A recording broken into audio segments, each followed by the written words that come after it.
Après ce qui s'est passé à deuxième, donc il y avait vraiment un mouvement qui a été constitué après le 20 février. Et ce mouvement-là, donc, il a été vraiment émergé dans plusieurs institutions dans lesquelles il y a la MAP actuellement. Et c'est vrai, la MAP, vu ses statuts, il est vraiment, depuis les statuts 58, il était indépendant de l'institution voilà, de l'institution officielle.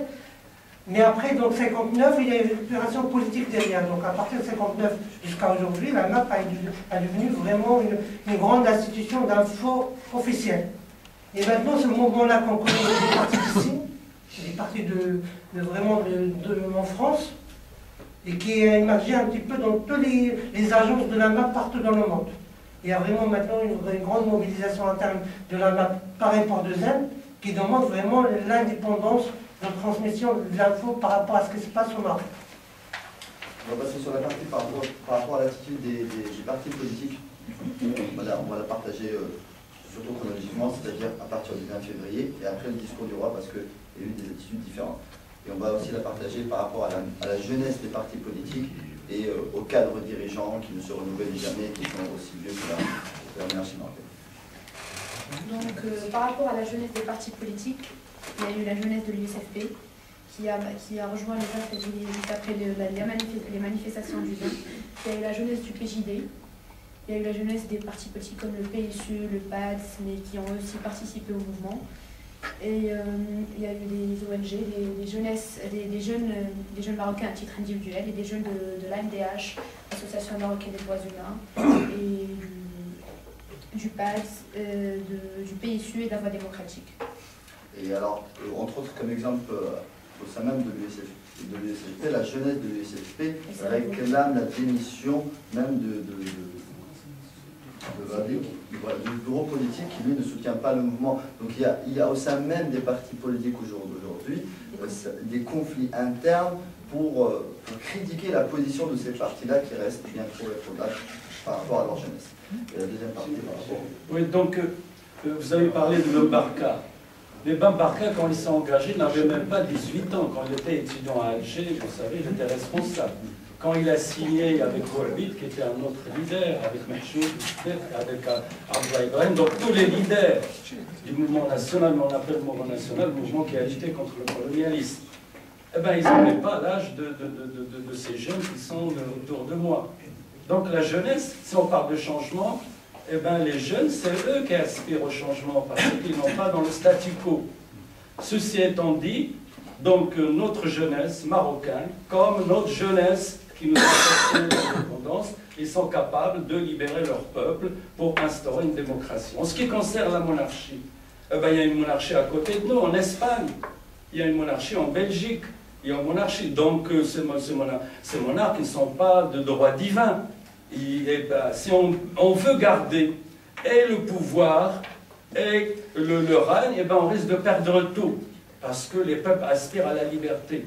Hein, la liberté n'est pas uniquement en France ou uniquement au Japon, elle est aussi au Maroc et au Togo. Donc c'est pour dire que l'être humain aspire à la liberté. Ceci étant, j'ai oublié de dire Ali Atta, qui est le leader du Parti communiste, quand il s'est engagé, puisque vous êtes là, il avait 15 ans. Donc Sarfati, il avait 16 ans quand il s'est engagé. Donc voilà un petit peu donc la jeunesse, ceux qui aspirent. En ce qui concerne les partis politiques, eh bien quand il y a un changement, hein, le changement, ça veut dire qu'il y a un rapport de force qui va changer. Parce qu'on ne va pas changer comme ça. Les gens qui ont le pouvoir, ils veulent le garder, ils font tout pour le garder.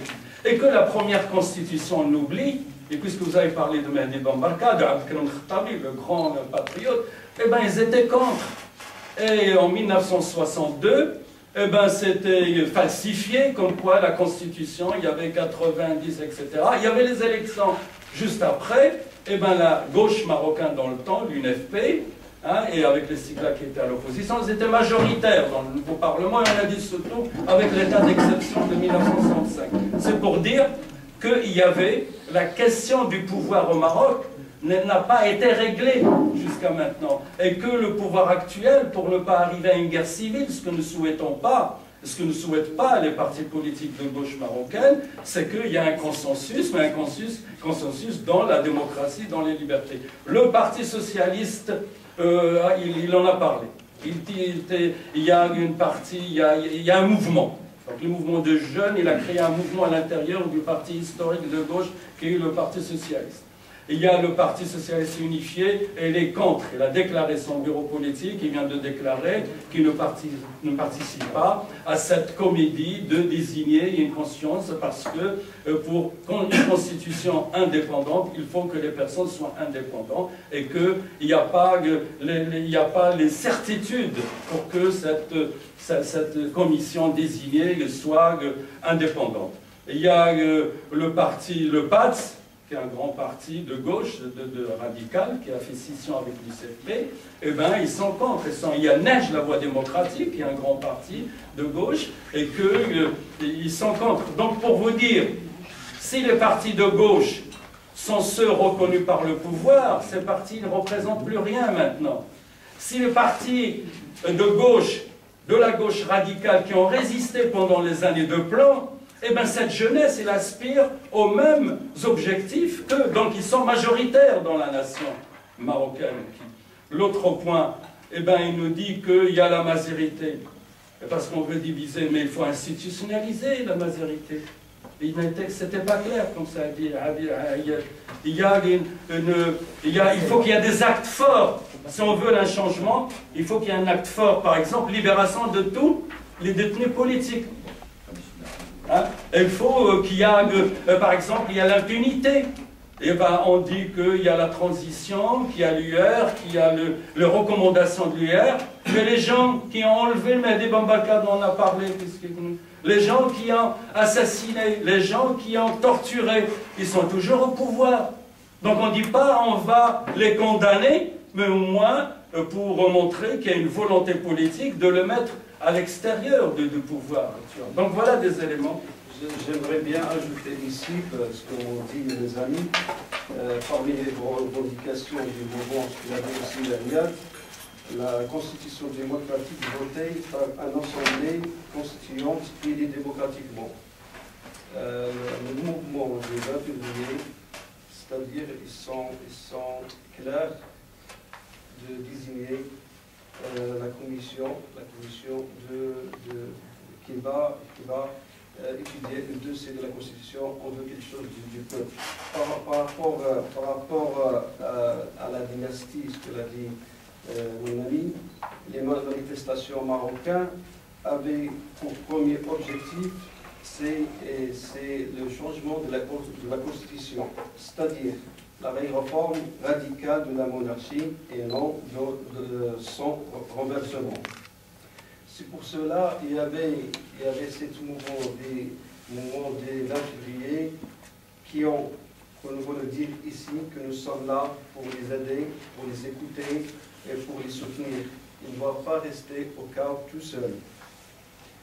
Ces actions qu'on fait ici en France, ou il y a au Maroc, c'est un service de mobilisation, des actions de mobilisation aussi très importantes pour aider la population à comprendre que la Constitution, ce n'est pas quelque chose de fatal, ce n'est pas une obligation à accepter, c'est un choix du peuple.